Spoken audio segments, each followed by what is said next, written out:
What Lives in the Woods, Chapter 20. Leo is standing in front of the mirror dresser. Music is coming from a small wireless speaker sitting on the bed. He's dancing, flailing around to the music as he lip syncs into a shampoo bottle like it's a microphone. A laugh bubbles free. Leo startles and spins around. Ginny, what? What are you doing in here? Why didn't you knock? His cheeks redden. Sorry, I was checking on you. I didn't know you were putting on a talent show up here. I break into another round of laughter. The way he'd been dancing around was hilarious. No wonder he didn't hear all the ruckus in the house. Between the music, the thunder, and his thick door, he couldn't. Leo sets the bottle down and scolds. Don't come in here without knocking again. I could have been changing clothes. Or just dancing really, really badly, I tease. The redness in his cheeks creeps up a notch as he turns the speaker off. I'd feel bad about taunting him, but this is too good. Plus, I might still be looking for revenge for the speaking tube thing. Shut up, Leo spits out. What do you want anyway? Seriously.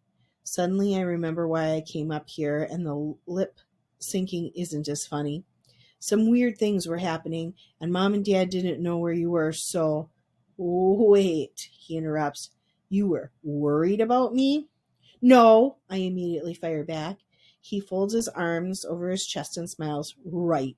You still think there's something going on in this house, don't you? You came up here to save me from it. The tone in his voice was irritating. I toss my hands in the air and say, forget it then. If I'd known you'd be a jerk about it, I would have just let it eat you. Let what eat me? The shadow person, I hiss. Maybe you didn't notice the lights going out, but they did, and it showed up in my room. Leo's face is grave. What? A few minutes ago, a shadowy thing crept through my room. Light bulbs burst in the kitchen over Mom's and Dad's heads, too. I wring my clammy hands together, my heart fluttering like a scared butterfly all over again.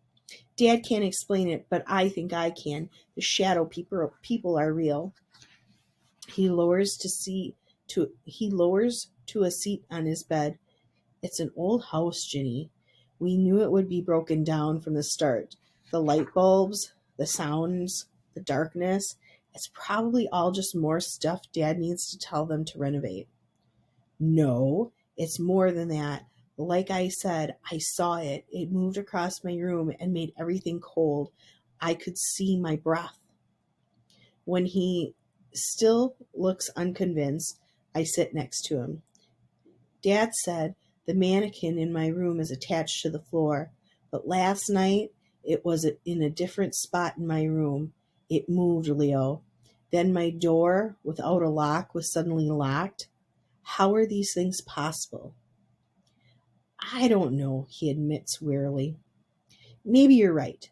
Maybe all this unexplained stuff has something to do with the rumors. It does, I say firmly, and I'm not the only one who has seen things in here either. Will's brother did too. Leo cocks an eyebrow. Ah, Will. Same guy you turned your cell phone down for, huh? Are you two in love? He draws the word out like he's a kindergartner. Before I can reach over and slap him, he laughs. Just kidding. I get it.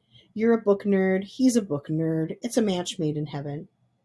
Actually, it would be a match made in a bookstore, but whatever. Will is just a friend who happens to read for fun, work in a bookstore I love, and binge chocolate turtles. Hopefully, I can find a spot with a decent signal later so I can text Erica and tell her about him. She'd love that. Anyway, Will's brother saw something here in the ballroom a long time ago, something that scared him really bad. I'm going to find more evidence, then see if he'll share his story with Mom and Dad. Between what I saw, what he saw, and my research, we should be out of here in no time. You think that'll work? He sounds eager. It has to, I answer grimly. I can't stay here anymore. It's too scary. I half expect Leo to make fun of me for being afraid, but he doesn't. Instead, he stands up, walks to the door, and looks out around the corner. There's a lot of rooms here. Why don't you sleep in a different one from now on? I might. I follow him to the hall and look at the row of doors. There's definitely plenty of other options, since the eerie things have only been happening in my room. Maybe. Wait, why is that? Yeah, the light bulbs in the kitchen aren't easy to explain, but they still could be something with the wires, like Mom suggested. But the creepiness in my room, that's a whole different story. My blood runs cold. Could it be possible that the things happening in my bedroom are happening because of me? Are the shadow people after me specifically? I, um, I'm gonna go. I stumble out of Leo's room, my mind reeling. If I'm right, then getting Mom and Dad to believe in the shadow people is even more important than I thought.